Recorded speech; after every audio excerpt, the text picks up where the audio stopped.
Alright, welcome everyone. My name is Kurt. I am a comic book colorist. Welcome to my YouTube channel.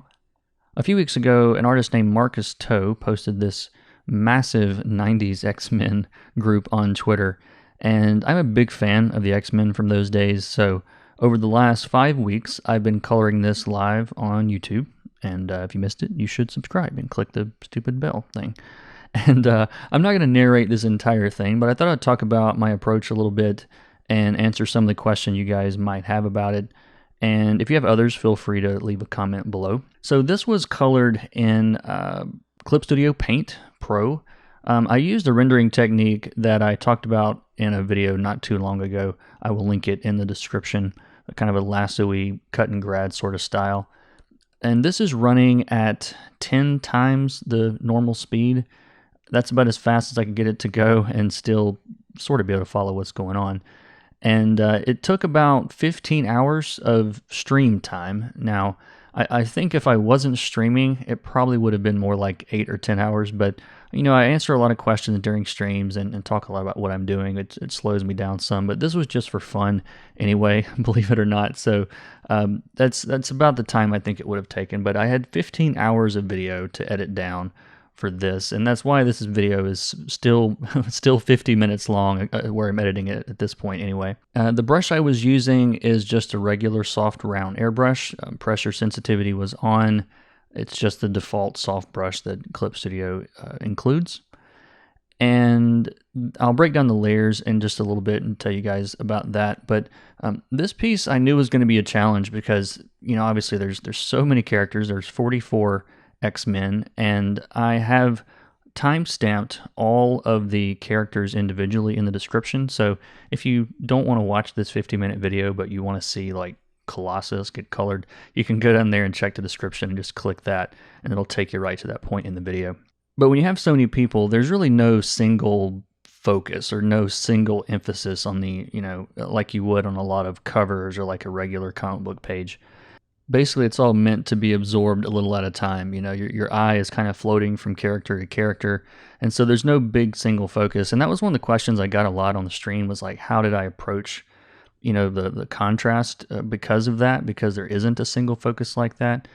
And contrast was still important on this. And so what I did is try to focus the most contrast, the most highlights, the brightest brights, you know, the darkest darks, up near the characters' heads, like really right on their faces. And then as it goes down, like you can see on Cyclops, as I'm looking at it where it is now, you know, there's more stuff going on his, more rendering going on in his head and his hair, on his shoulders, than there is like the rest of his body as it kind of fades into, you know, what's below it. And so every character is kind of treated that way. Like when you guys see Rogue in a little bit, you know, there's a lot of rendering on her hair, her face, you know, her torso. But as you go down into her legs that kind of go behind some of the characters, there's almost no rendering at all.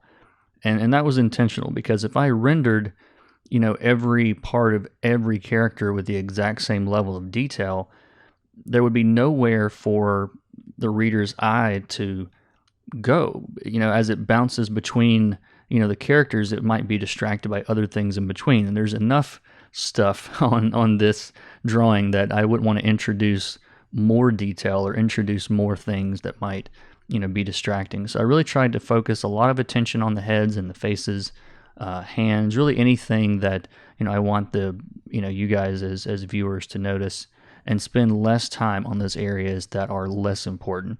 And that's an important lesson in general. You can't have something stand out. You can't have something that is visually distinct and attention grabbing if there aren't areas that are boring and you know, not distinct and not high contrast. And I'll talk about that in another video that's coming up soon. Now the layers on this are actually pretty simple. There is an inks layer. There is a holds layer above it. It's just on a clipping mask. If you want to know how I color the lines, I did a video on that not too long ago. You can go watch that video. But there's that holds layer that's clipped to the inks. There is a hard light layer below the inks that I'm doing most of the rendering on. There's the base colors, the original flats. I want to thank, by the way, Jason Finestone, who flatted this for me. I think he said it took him 4 hours, which I think is a lot better than I would have done. So thanks to Jason for that. But so all the renderings on that. Oh, there's also a characters layer below that, and all that is just the silhouette for each character. So if I wanted to like grab all of Cable at one time or whatever, I could do that very quickly with the magic wand. The magic wand on this is set to refer to the reference layers, and so it's even when I use it on that hard light rendering layer. When I use the magic wand, it is selecting from the flats because the flats are set to the reference layer, and that is a massive time saver. It's a huge time saver over having to switch back and forth to those layers in Photoshop.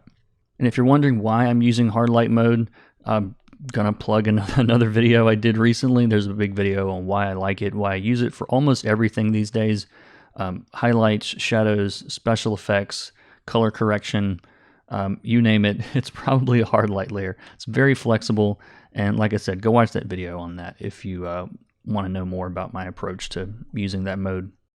One thing I forgot to mention, at some point you'll see an overlay layer show up over there, and I use that overlay layer just to kind of tint the rendering that I've already done into a different color to like tint it more red or tint it more orange or whatever. I like overlay because it will sort of avoid changing the brightest colors and darkest colors. It'll affect midtones really well, and which that's good if you want to kind of shift the colors around without having to go in and re-render things. One question that I get pretty often is how I go about choosing my colors. I will give you guys some very basic advice on this, but that's been a hard question to answer because there's so much that goes into it. As far as from a storytelling standpoint, from a contrast standpoint, there's a lot involved in choosing colors and getting the right colors. I will say I do tend to start kind of in the middle of the color picker for my base color. That way, if I need to go brighter, I can. If I need to go darker, I can. Less saturated, more saturated, whatever I need to do, I've got headroom in every direction to kind of move that. That's just how I approach it. Now, as far as overall, I actually have a whole series planned that I've been working on for the last year and a half, 2 years or so, to try to break down kind of how I approach color theory and go about choosing colors, choosing highlight colors, choosing shadow colors. It's been a monster project to try to tackle this, but I'm really close to finally think that I've simplified this enough to where I'm about ready to talk about it.